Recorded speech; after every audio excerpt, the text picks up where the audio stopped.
ಸಂಖ್ಯೆ 18. ಏನಿದು 18? ಮಹಾಭಾರತದ 18 ಪರ್ವಗಳ ಅಥವಾ ಭಗವದ್ಗೀತೆಯ 18 ಅಧ್ಯಾಯಗಳ. ಏಕೆಂದರೆ ಈ ಸಂಖ್ಯೆ ನಮ್ಮ ಆಧ್ಯಾತ್ಮ ಲೋಕದಲ್ಲಿ ಬಹಳ ಪ್ರತಿಷ್ಠಿತವಾದಂತಹ, ಅಪೂರ್ವವಾದಂತಹ, ಪವಿತ್ರವಾದಂತಹ ಸಂಖ್ಯೆ. ನಮಗೆ ಗೊತ್ತಿರಬೇಕು, 18 ಪುರಾಣಗಳು ಕೂಡ ಇವೆ. ಈ ಪುರಾಣಗಳು ಸತ್ವ ರಜೋ ತಮೋಗಳಿಂದ ಕೂಡಿದೆಯಾ ಅಥವಾ ಬ್ರಹ್ಮ ವಿಷ್ಣು ಮಹೇಶ್ವರರಾಗಿ ಅದೆಲ್ಲವೂ ಕೂಡ ಈ ಪುರಾಣಗಳಲ್ಲಿ ಉಲ್ಲೇಖ ಇದೆಯಾ? ಇದರ ಕೊಡುಗೆ ಡಾಕ್ಟರ್ ಬನ್ನಂಜಿ ಗೋವಿಂದಾಚಾರ್ಯ ಅವರದ್ದು. ಏನು ಈ ಕೊಡುಗೆ? ಅದನ್ನ ನಮಗೆ ಈಗ ತಿಳಿಸಿಕೊಡಲಿದ್ದಾರೆ ಶ್ರೀ ಬಾಲಚಂದ್ರ ಕೃಷ್ಣ ಅವರು. 15 ನಿಮಿಷಗಳ ಕಾಲ ಅವರಿಗೆ ಕಾಲಾವಕಾಶ ನೀಡಲಾಗಿದೆ.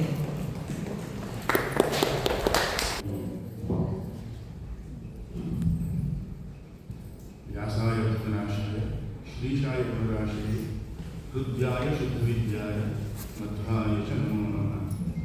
ಓಂ ಜನ್ಮಾದ್ಯಸ್ಯ ಯತೋನ್ಮಯಾದಿ ತರತಶ್ಚಾದ್ದೇಶ ವಿಘ್ನಸ್ವರಾ ತೇನೇ ಬ್ರಹ್ಮಹೃದಾಯ ಆದಿಕವಯೇ ಮುಖ್ಯಂತೆ ಸೂರ್ಯ ತೇಜೋ ವಾರಿ ಮುದ್ರಾಮಿಧಾವಿರ್ಮಲೋ ಯತ್ರತ್ರಿ ಸರ್ವೋಮೃಷ ಧಾಮ್ನಾ ಸೇನ ಸದಾ ನಿರಸ್ತಕುಹಂ ಸತ್ಯಮಂತರಂ ಧೀಮಹಿ. ದೇವಿ ಪರಾಶರಸೂನುಃ ಸತ್ಯವತಿ ಪ್ರಿಯನಂದನೋ ವ್ಯಾಸಃ ಯಸ್ಯ ಹಾಸ್ಯ ಅಮರವಿಯಂ ವಾಂಗ್ಮಯಂ ಅಮೃತಂ ಜಗದ್ವಿಪತಿ.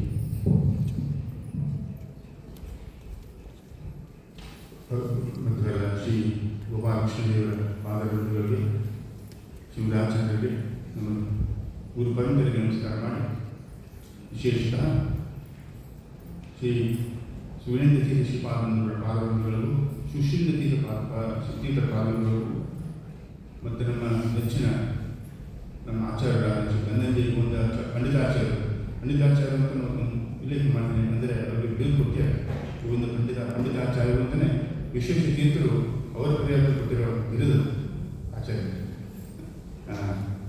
ಅವರು ಭಾವಿ ನಾರಾಯಣ ಪಂಡಿತಾಚಾರ್ಯ ಎಂದು ಹೇಳಬಹುದು. ಅವರು ನೀಡಿದ ಈ ಪುರಾಣದ ಬಗ್ಗೆ ಒಂದು ಸಣ್ಣ 15 ನಿಮಿಷದಲ್ಲಿ ಹೇಳಬೇಕು ಕಷ್ಟ. ಆದರೂ ಶ್ರೀ ಗುಣಪ್ರಸಾದ್ ಅವರು ಹೇಳಿದ್ರೆ, ನಮ್ಮ ಈ ಸನಾತನ ಧರ್ಮದಲ್ಲಿ ವೇದ ಸಾಹಿತ್ಯದಲ್ಲಿ 2, ಒಂದು ಸಾಂಖ್ಯಶಾಸ್ತ್ರ, ಇನ್ನೊಂದು ಶ್ರೀಕಾರಶಾಸ್ತ್ರ. ಸೊ ಇಲ್ಲಿ ಇನ್ ಟರ್ಮ್ಸ್ ಆಫ್ ಸಾಂಖ್ಯಶಾಸ್ತ್ರ ಆಚಾರ್ಯರು ಕೊಟ್ಟರು. ನಾನು ನನಗೆ ತಿಳಿದ ಮಟ್ಟಿಗೆ ಗುರುಗಳು ಏನೇನು ತಿಳಿಸಿದ್ರೋ ಅದನ್ನು ನಾನು ಇಲ್ಲಿ ಮುಂದೆ ಹಂಚ್ಕೊತೀನಿ. ತಪ್ಪಿದ್ದರೆ ಕ್ಷಮ ಮಾಡಬೇಕು, ಒಳ್ಳೆ ಇದ್ದರೆ ಅದನ್ನು ಸೇರಿ. ಈಗ ಈ 18 ಪುರಾಣಗಳು ಅಂತ ಹೇಳ್ತಾನೆ ಅವರು ಹೇಳಿದರು. 18 ಅನ್ನೋದು ಒಂದು ಮಾನ್ಯ ಸಂಖ್ಯೆ. 15 ದೇವಿಗಳು ಜೀವನಿಗೆ, 14 ಜೀವ, 17 ಪ್ರಕೃತಿ, 10 ಲಕ್ಷ್ಮೀದೇವಿ, 18 ಭಗವಂತ. ಈ 18 ಎಲ್ಲರಲ್ಲೂ ನೋಡ್ತೀವಿ. ವೇದ ಸಾಹಿತ್ಯದಲ್ಲಿ 18 ಪುರಾಣಗಳು, 18 ಅಧ್ಯಾಯ ಭಗವದ್ಗೀತೆಯಲ್ಲಿ, ಮತ್ತು 18 ಉಪಪುರಾಣಗಳು, 18 ಜನ ಮುಖ್ಯವಾಗಿ ಮಹಾಭಾರತದಲ್ಲಿ ಇತ್ಯಾದಿ 18 ಬಹಳ ವಿಶೇಷವಾದ ಸಂಖ್ಯೆ. ಇದನ್ನು ನಮ್ಮ ಆಚಾರ್ಯರು ವಿಶೇಷವಾಗಿ ಇದನ್ನು ತುಂಬ ಒತ್ತು ಕೊಟ್ಟು ತುಂಬ ಕಡೆ ಹೇಳಿದ್ದಾರೆ. ಅದು ನಾವು ಈ ಪುರಾಣಗಳನ್ನು ಹೇಗೆ ಅರ್ಥ ಮಾಡಿಕೊಳ್ಳೋಣ ಆ ವಿಷಯ ಬರೋಣ. ಪುರಾಣಗಳನ್ನು ಅರ್ಥ ಮಾಡಿಕೊಳ್ಳೋದು ಅಷ್ಟು ಸುಲಭವಲ್ಲ ಅಂತ ಆಚಾರ್ಯ ಹೇಳ್ತಾರೆ. ಅದಕ್ಕೆ ಅನೇಕ ಜನ್ಮಗಳ ಸಿದ್ಧಿ ಬೇಕು, ಗುರುಗಳ ಉಪದೇಶ ಬೇಕು. ಅದನ್ನು ಸುಮ್ಮನೆ ನಾವು ಅಮರಕೋಶ ಓದಿ ಅಥವಾ ಧಾತುಪಾಠ ಓದಿ ತಿಳ್ಕೊತೀವಿ ಅಂದರೆ ಅದು ಸಾಧ್ಯವಾದ ಕೆಲಸ. ಅದು ಉದ್ದೇಶದಿಂದಲೇ ಮತ್ತು ಅನೇಕ ಜನ್ಮದ ಸಾಧನೆಗಳಿಂದ ಬರುವಂಥದ್ದು. ಒಂದು ಉದಾಹರಣೆಗೆ ಈಗ ಸ್ಕಾಂದ ಪುರಾಣ ಅಂತ ಒಂದು, ಅದರಿಂದ ಇಲ್ಲಿ ಮತ್ತೊಂದು ಉದಾಹರಣೆ ಕೊಡ್ತೀನಿ. ಈಗ ಸ್ಕಾಂದ ಪುರಾಣದಲ್ಲಿ ಇರೋದು ಬೃಹತ್ ಪುರಾಣ. ಅದು 81,000 ಶ್ಲೋಕಗಳು, 81,000 CC ನಂಬರ್ 81,000. ಅದು ತಾಮಸ ಪುರಾಣದಲ್ಲಿ ವಿಂಗಡಿಸಿ ಅಂತ ಹೇಳ್ತಾರೆ. ಆದರೆ ಶ್ರೀಮದ್ ಆಚಾರ್ಯರು ಹೇಳಿಲ್ಲ. ಸಾತ್ವಿಕ, ರಾಜಸ, ತಾಮಸ ಅಂತ ಅದು ಭಾವಿಸಿದ ವಾದರಾಜ ಸ್ವಾಮಿ ಒಂದು ಕಡೆ ವಿಶೇಷ ಕೊಟ್ಟಿದ್ದಾರೆ. ಅದು ನಿಮಗೆ ವಿಗಂಡನೆ ಮಾಡಬಹುದು ಅಂತ. ಆದರೆ ಇದನ್ನು ವೇದವ್ಯಾಸ ರಚನೆ ಮಾಡಿದ್ದು. ಆದ್ದರಿಂದ ಶ್ರೀಮದ್ ಆಚಾರ್ಯರಿಗೆ ಎಲ್ಲ ಪುರಾಣ, ಎಲ್ಲ ವಾಕ್ಯನೂ ಅದು ಸಾತ್ವಿಕ. ಎಷ್ಟೊಂದು ಕಡೆ ಜನಗಳ ಇತಿಹಾಸ ಅಂದರೆ ತುಂಬ ಕಡೆ ಹೇಳ್ತಾರೆ. ಸ್ನಾನ ಪುರಾಣಗಳು ತುಂಬ ವಿಶೇಷವಾದ ಪುರಾಣ. ಅದು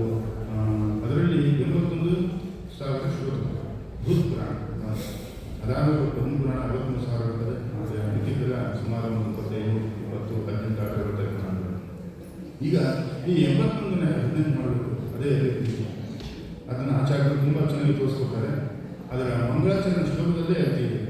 ಏನಿದೆ ಅಂದರೆ ಅದರಲ್ಲಿ ಯಾವ ಭಗವಂತನ ಆದೇಶದಿಂದ ಬ್ರಹ್ಮದೇವರು ಜಗತ್ತು ಸೃಷ್ಟಿ ಮಾಡ್ತಾರೆ, ಶಿವನು ಅಂದರೆ ರುದ್ರ ಅಲ್ಲಿ ಜಗತ್ತು ಸಂಹಾರ ಮಾಡ್ತಾನೆ, ಯಾರು ಈ ಮತ್ತೆ ಈ ಜಗತ್ತು ಪಾಲನೆ ಮಾಡ್ತಾನೋ ಅಂತಹ ಭಗವಂತನಾದ ಸದಾಶಿವ ಪಿನಾಕಿನಿಗೆ ನಮಸ್ಕಾರ ಅಂತ ಹೇಳ್ತಾರೆ. ಇಲ್ಲಿ ಗಮನಿಸಬೇಕು. ಎಲ್ಲ ಮೇಲ್ನೋಟಕ್ಕೆ ನೋಡಿದ್ರೆ ಈ ಪುರಾಣದಲ್ಲಿ ಆಚಾರ್ಯ ಬಹಳ ತುಂಬ ಮುಖ್ಯಟ್ಟು ಹೇಳ್ತಾರೆ. ಪುರಾಣ ಅರ್ಥ ಮಾಡ್ಕೋಬೇಕಾದ್ರೆ 3 ಥರ ಭಾಷೆ ಬೇಕು ಅಂತ. ಮುಖ್ಯ ಭಾಷೆ, ದರ್ಶನ ಭಾಷೆ ಮತ್ತು ಸಮಾಜ ಭಾಷೆ. ಈ 3 ಭಾಷೆಗಳು ತಿಳ್ಕೊಂಡವ್ರಿಗೆ ಸ್ವಲ್ಪ ಏನೋ ಒಂದು ಶ್ರದ್ಧೆ ಆಗುವುದು ಪುರಾಣ ಅಂತ ಹೇಳ್ತಾರೆ. ಇದು 81,000 ಭಾಷೆ. ಈಗ ನಾವು ಅದನ್ನು ಸಮಾಜ ಭಾಷೆಗೆ ಅದನ್ನು ನಾನು ಹೇಗೆ ಅದನ್ನೇ ತಿರುಗಿಸೋದು ಅಂತ ನಾವು ನೋಡ್ಬೇಕು. ಇಲ್ಲಿ ಯಾರು ಆದೇಶದಿಂದ ಅಂತಂದರೆ ನಾವೇನು ಹೋಗ್ಬೇಕಾದ್ರೂ ಆ ವೇದಗಳ ಮೂಲಕ ನಾವು ತಿಳ್ಕೋಬೇಕು. ವೇದಗಳಲ್ಲಿ ಏನು ಹೇಳಿದೆ ಅದರ ಪ್ರಕಾರ ಎಲ್ಲ ಹೋಗ್ಬೇಕು. ಇತಿಹಾಸ ಪುರಾಣ ಧ್ಯಾನ ಅಂತ ಹೇಳಿ ಶಂಕರಾಚಾರ್ಯರು ವೇದಗಳನ್ನು ಬ್ರಹ್ಮಸೂತ್ರ ಅರ್ಥ ಮಾಡ್ಕೊಳ್ಳೋಕೆ ಇತಿಹಾಸ ಪುರಾಣಗಳು ಬಹಳ ಮುಖ್ಯ. ಅದನ್ನು ಅಧ್ಯಯನ ಮಾಡದೆ ವೇದ ಅರ್ಥ ಮಾಡ್ಕೊಳ್ಳೋಕ್ಕಾಗಲ್ಲ ಅಂತ ಸ್ಪಷ್ಟವಾಗಿ ಹೇಳ್ತಾರೆ. ಅದರಿಂದ ಇಲ್ಲಿ ಹೇಗೆ ನಾವು ಈ ಮಂಗಳ ಶ್ಲೋಕಗಳಲ್ಲಿ ನಾವು ತಿಳ್ಕೋಬೇಕು ಅಂತಂದರೆ ಯಾವ ಆದೇಶ ಅಂತ ಅಂದರೆ ವೇದಗಳಲ್ಲಿ ಭಗವಂತನೇ ಸರ್ವೋತ್ತಮ ಒಂದು ಪ್ರತಿಪಾದನೆ ಮಾಡಿ ಎಲ್ಲರಿಗೂ ನಾರಾಯಣ ಪರಿಷತ್ತುಗಳೇ ಅಲ್ಲಿ ಏನಂತಂದರೆ ಬ್ರಹ್ಮನಾರಾಯಣ, ಶಿವಶ್ಯನಾರಾಯಣ, ಶಕ್ರಶ್ಯನಾರಾಯಣ ಅಂತ ಹೇಳಿ ಅಂದರೆ ಎಲ್ಲರ ಅಂತರ್ಯಾಮಿ ಭಗವಂತ ಈಶ್ವರನಾಗಿದ್ದಾನೆ ಅಂತ ತಿಳ್ಕೋಬೇಕು. ಅಂದರೆ ಯಾವ ಬ್ರಹ್ಮನಲ್ಲಿ ಬ್ರಹ್ಮರೂಪದಿಂದ ಭಗವಂತ ಇದ್ದಾನೆ. ಶಿವನಲ್ಲಿ ಶಿವನ ಅಂತರ್ಯಾಮಿಯಾಗಿ ಭಗವಂತ ಸಂಕರ್ಷಣದಿಂದ ನರಸಿಂಹರೂಪದಿಂದ ಜಗತ್ತನ್ನು ಸಂಹಾರ ಮಾಡ್ತಾನೆ, ಬ್ರಹ್ಮರೂಪದಲ್ಲಿ ಸೃಷ್ಟಿ ಮಾಡ್ತಾನೆ ಮತ್ತು ತಾನು ಸ್ವತಃ ಮಹಾವಿಷ್ಣುವಾಗಿ ಜಗತ್ತನ್ನು ಪಾಲನೆ ಮಾಡ್ತಾನೆ. ಅಂತಹ ಯಾರು ಆದೇಶ ಭಗವಂತ ಸದಾಶಿವ ಅಂತ ಸದಾಶಿವ. ಶಿವ ಅಂದರೆ ಶಂ ವ, ಶಂ ಅಂದರೆ ಪೂರ್ಣ ಜ್ಞಾನವುಳ್ಳನು, ವ ಅಂದರೆ ಪೂರ್ಣ ಜ್ಞಾನವುಳ್ಳನು, ಶಂ ವ ಭಗವಂತನೇ ಬಂತು. ಅದರಿಂದ ವೇದಗಳಲ್ಲಿ ಹೇಗೆ ಹೇಳಿ ಅರ್ಥ ತಿಳ್ಕೊಂಡಾಗ ಈ ಪುರಾಣದಲ್ಲಿ ಮಂಗಳ ಶ್ಲೋಕ ಭಗವಂತನಾದ ವಾಸುದೇವ ಪರಮಾತ್ಮನ್ನೇ ಹೇಳ್ತಾರೆ ಅಂತ ಅರ್ಥ ಆಗ್ತದೆ. ಮತ್ತೆ ಇಲ್ಲಿ ಪಿನಾಕಿನಿ ಬಂದು ಅದೇ ಹೆಂಗೆ ಅರ್ಥ ಮಾಡ್ಕೋಬೇಕು. ಪಿನಾಕಿ ಧನಸ್ಸು ಉದ್ದದೇವರು ಹೇಳಿದರು. ಪಿನಾಕಿ ನಾಗ, ನಾಗ ಅಂದರೆ ಅದರಲ್ಲಿ ಆಗ, ಕ ಅಂದರೆ ಅದು ಸುಖ, ಅಗ ಅಂದರೆ ದುಃಖ, ನಾಕ ಅಂತಂದರೆ ದುಃಖವಿಲ್ಲದ ಸುಖ. ಪಿನಾಕಿ ಉತ್ಕೃಷ್ಟವಾದ ಸುಖ ಅಂದರೆ ಯಾರಿಗೆ ಮುಕ್ತಯೋಗಿಗೂ ಕೊಡುವಂಥ, ಮುಕ್ತ ಜನರಿಗೂ ಕೊಡುವಂಥ ಅಂದರೆ ದುಃಖ ವಿಷಯವಿಲ್ಲದ ಸುಖವನ್ನು ಯಾರು ಕೊಡ್ತಾನೆ ಅನ್ನೋದು ಯಾರು ಪೂರ್ಣವಾದ ಅನಂತಮಯವಾದ ಪೂರ್ಣ ಜ್ಞಾನದ ಆನಂದದಿಂದ ಯಾರು ಪಿರತಿ ಅದನ್ನು ಯಾರು ಕುಡಿತಾನೋ ಅವನು ಪಿನಾಕಿ ಅಂದರೆ ಸಾಕ್ಷಾತ್ ಭಗವಂತನೇ ವಾಸುದೇವರಿಗೆ ಭಗವಂತನೇ ಅಂತ ಇದು ಮಂಗಳಶ್ಲೋಕದಲ್ಲಿ ಇದು ಸುಂದರವಾಗಿ ಇಷ್ಟು ತಿಳಿಯಾಗಿ ಇದನ್ನು ಹೇಗೆ ಅರ್ಥ ಮಾಡ್ಕೋಬೇಕು ಮಂಗಳಶ್ಲೋಕ ತಿಳಿಸ್ಕೊಡ್ತಾರೆ ಆಚಾರ್ಯ ಹೊಸಾಗಿ ತಿಳಿಸ್ಕೊಡ್ತಾರೆ. ಮತ್ತು ಇನ್ನೊಂದು ಕಡೆ ಸ್ನಾನ ಪಾಂಚಲಿ ಬರ್ತದೆ. ಎಲ್ಲಿ 18 ಪುರಾಣಗಳು ಯಾರು ಪ್ರತಿಪಾದನೆ ಮಾಡ್ತದೆ ಅಂತಂದರೆ ಅದು ಶಿವನ ಪ್ರತಿಪಾದನೆ ಮಾಡ್ತದೆ. ಶಿವ ಪ್ರತಿಪಾದನೆ ಆಗಿದ್ದಾನೆ ಮತ್ತೆ ಇದು ಅರ್ಥ ಮಾಡಬೇಕು. 18 ತಿಳಿಸ್ಬೇಕು. ಶಿವ ಮತ್ತೆ ತಿಳಿಸಿದಂತೆ ನಾವು ಅದು ಶಂ ಮತ್ತು ಬ ಪೂರ್ಣ ಆನಂದಮಯ ಪೂರ್ಣ ಜ್ಞಾನಮಯ ನಾವು ಯಾರು ಭಗವಂತನ ಅಂದರೆ ಅದು ಇರುವುದು ಭಗವಂತ ನಾರಾಯಣ ವಾಸುದೇವ ಪರಮಾತ್ಮನಿಂದ ಹೇಗೆ ಅದನ್ನೆಲ್ಲ ಪ್ರಾಣಿಗಳಲ್ಲೂ ಎಲ್ಲರೂ ಪ್ರತಿಪಾದನೆ ಭಗವಂತನೇ ಅನ್ನೋದನ್ನು ತಿಳಿಸ್ಬೋದು. ಇದೊಂದು ಕೊಟ್ಟ. ಇನ್ನೊಂದು ನಾವು ಸ್ವಲ್ಪ ನ್ಯೂಮರಾಲಜಿ ಪುರಾಣ ಅಂದರೆ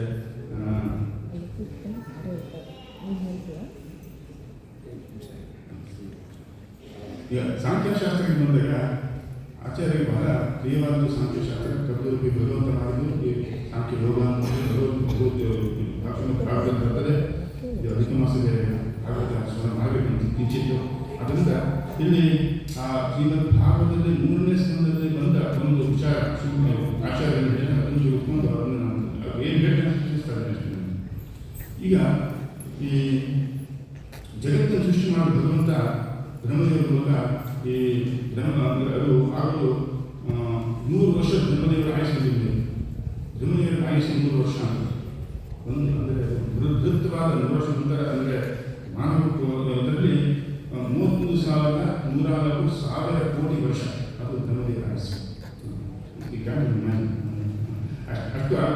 ಪೂರ್ಣಾಯಿಸಿ ಅಂತಹ ಬ್ರಹ್ಮದೇವರನ್ನು ಸಂಹಾರ ಮಾಡ್ತಿದ್ರು ಒಂದು ಕಡೆ. ಅವರು ದೇವರಿಗೆ ಬ್ರಹ್ಮದೇವ ಮಾಡಿಕೊಂಡು ಅನ್ನ ತೂಗ್ತಂತೆ ಯಾಕಂದರೆ ದೇವರು ಬ್ರಹ್ಮದೇವರನ್ನು ಯಾಕೆ ಅವರು ಸೃಷ್ಟಿ ಮಾಡಬೇಕು ಮತ್ತು ಬೆಳೆದು ಬಿಟ್ಟು ಅಂತಂದರೆ ನನಗೆ ಕಡೆಗೆ ಬೆಳೆ ಚೆನ್ನಾಗಿ ತಿನ್ನಕ್ಕೆ ಸಿಗ್ತಾನೆ ಅಂತ ಮಾಡ್ಬಿಡ್ತಾ ಇದ್ದಾರೆ. ತಮಾಷೆ ಅರ್ಥ ಅದರಿಂದ ಬ್ರಹ್ಮದೇವರು ಮತ್ತು ಅವರಿಗೆ ಇಷ್ಟು ಪೂರ್ಣ ಆಯುಷು ಅವರು ಸದಾನಂದ ಅವರ ಹೆಸರು.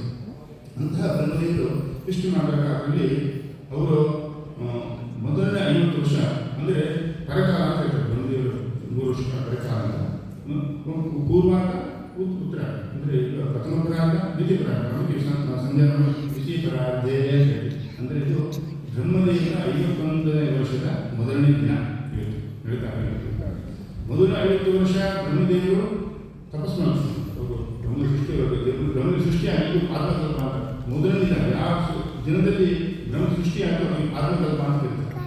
ಅಂದರೆ ಬಹಳ ಒಂದೊಂದು ಬ್ರಹ್ಮದೇವರ ಒಂದು ದಿನ ಒಂದು ಹೆಸರಿದೆ. ಬ್ರಹ್ಮದೇವ ಸೃಷ್ಟಿಯಾಗ ಸಿಕ್ಕಿರೋದೀಗ ಬ್ರಹ್ಮದೇವ ಹುಟ್ಟಿದ ದಿನಕ್ಕೆ ಆತ್ಮಕಲ್ಪ ಅಂತ 51ನೇ ದಿನ ಈಗ ದಿನ ಶೇರ್ಗಳ ಅಂದರೆ ಗ್ರಹದೇವರು ಅವತಾರ ಮಾಡಿ ಶೇರ್ಗಳ ಮಾಡಿದೆ ಈ ರೀತಿ ಬಂದಿದ್ದು. ಅದರಿಂದ ಈಗ ಸಾಂಖ್ಯಿಕ ಶಾಸ್ತ್ರಕ್ಕೆ ಹೋದರೆ ಈಗ ಬ್ರಹ್ಮದೇವರ ಅವರ ಈ ಕಾಲ ಅನಾದಿಕಾಲ ಅದು ಅನಾದಿ ಮತ್ತೆ ಅದು ಯಾಕೆ ಸೃಷ್ಟಿ ಮಾಡ್ತಾರೆ. ಆದರೆ ಈ ಬ್ರಹ್ಮಶ್ರೀ ಸೂರ್ಯ ಚಂದ್ರಗಳು ಬಂದ ಮೇಲೆ ಕಾಲ ಮಾಡಿದಾಗ ಕಾಲ ಭಗವಂತ ಈ ಬ್ರಹ್ಮ ಸೃಷ್ಟಿ ಆದಮೇಲೆ ಬಂದ ಕಾಲಗಳನ್ನು ಮಾಡಿಕೊಡ್ತಾನೆ. ಅದು ಒಂದು ಬ್ರಹ್ಮದೇವರ ದಿನದಲ್ಲಿ ಅಂದರೆ ದಿನ ಅಂದರೆ 12 ವರ್ಷ 14 ಮನ್ವಂತರಗಳು ಮಾಡಿದ್ದಾರೆ. 14 ಮನ್ವಂತರಗಳು ನಡೆದಾಗ ಆ ಒಂದೊಂದು ಮನ್ವಂತರದಲ್ಲೂ ಇಷ್ಟು ಹೀಗಾದ ಟೈಮ್ ಇರ್ತದೆ. ಅದು ಒಂದು ಬ್ರಹ್ಮದೇವರ ಈ ಹಗಲಿಗೆ 432 ಕೋಟಿ ವರ್ಷಗಳು ಒಂದು ಬ್ರಹ್ಮದೇವರ ಹಗಲಿಗೆ 12 ವರ್ಷ. ಸುಮ್ಮನೆ ಜಸ್ಟ್ ಡಿಸ್ಟ್ರಿಕ್ಟ್ ಡೌನ್ ಟು ಅಂದರೆ ನಮಗೆ ಇಲ್ಲಿಗೆ 1 ಲಕ್ಷ ವರ್ಷ ಆಗಿದೆ. ನಮಗೆ ಅದು ಬ್ರಹ್ಮದೇವ 1 ಸೆಕೆಂಡ್ ಅಷ್ಟೇ. ಬ್ರಹ್ಮದೇವ 1 ಸೆಕೆಂಡ್ ಅಂತಂದರೆ ಇಲ್ಲಿ 100,000 ಇಯರ್ಸ್ ಮಾನವದಲ್ಲಿ ಇರ್ತಾರೆ. ಅಂಥದ್ದು 100 ವರ್ಷ ಆಗಿದೆ ಬ್ರಹ್ಮದೇವ. ಹೀಗಾಗಿ ಈ ಮನ್ವಂತರ ಬಂದಾಗ 14 ಮನ್ವಂತರ ಅಂತ ಹೇಳಿ 14 ಮನ್ವಂತರಗಳು ಈ ಒಂದೊಂದು ಮನ್ವಂತರ ನೆಕ್ಸ್ಟ್ ಸ್ವಾಮಿ ಮನ್ವಂತರ ಸಾಕ್ಷಿ ಮನ್ವಂತರ ಈ ವೈವಸ್ವ ಮನ್ವಂತರ ನಡೀತಾರೆ. ಒಂದು ಮನ್ವಂತರ ಇಂದು ಮನ್ವಂತರ ಹೋಗಲಿಕ್ಕೆ ಸಂಧಿಕಾಲ ಆಗ್ತದೆ. ಎಷ್ಟು ವರ್ಷ ಟ್ರಾನ್ಸಿಷನ್ ಈ ರೀತಿ ನಡೀತಾರೆ. ಹೀಗಾಗಿ ಬಂದಾಗ 432 ಕೋಟಿ ವರ್ಷಗಳು ಈ ಒಂದು ಮನ್ವಂತರಕ್ಕೆ ಅದು ಬಿಟ್ಟು ನಾವು ಈ ಶಾಸ್ತ್ರ ನೋಡೋ ಪ್ರಕಾರ ಅದನ್ನು ನಾವು 14 ಮನ್ವಂತರದ ಟೈಮ್ಸ್ 14 ಮಾಡಿದ್ರೆ ಅದು 432 ಕೋಟಿ ವರ್ಷಗಳು ಬರಲ್ಲ. ಅದರಲ್ಲಿ ಒಂದು 20,000 ವರ್ಷ ಹೆಚ್ಚಿಗೆ ಬರ್ತದೆ. 20,000 ಡಿಫ್ರೆನ್ಸ್ ಬರುತ್ತೆ. ಸೊ ಒಂದು ಮನ್ವಂತರ ಇಷ್ಟು 20,000 ಮೈನಸ್ ಅಷ್ಟು ಬರ್ತದೆ.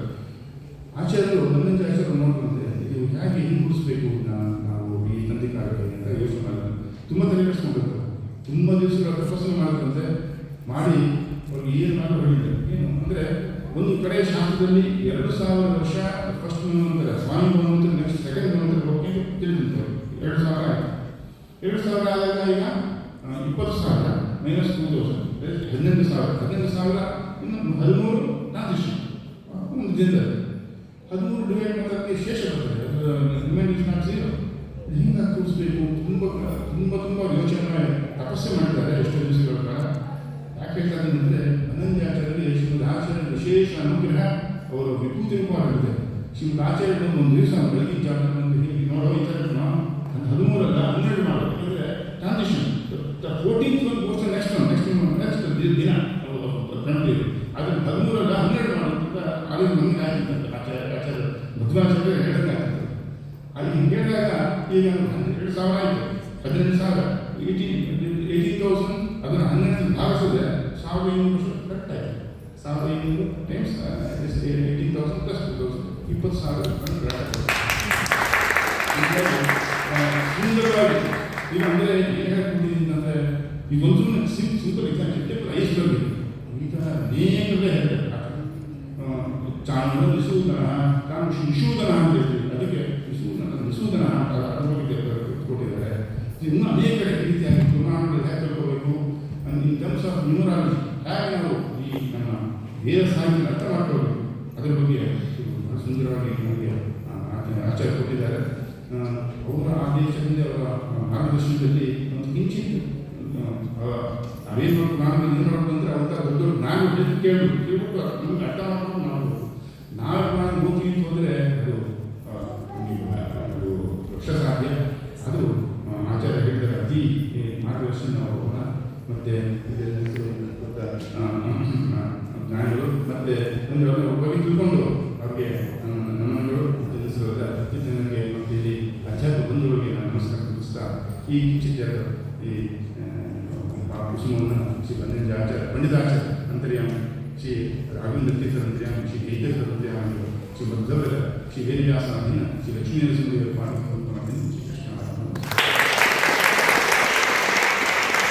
ಭಾಷೆಯು ಗುಹ್ಯ ಭಾಷೆ, ದರ್ಶನ ಭಾಷೆ ಮತ್ತು ಸಮಾಧಿ ಭಾಷೆಯ ಬಗ್ಗೆ ವಿಸ್ತೃತವಾಗಿ ಮಾತನಾಡಿದಂತಹ ಶ್ರೀ ಬಾಲಕೃಷ್ಣ ಅವರಿಗೆ ಧನ್ಯವಾದಗಳು.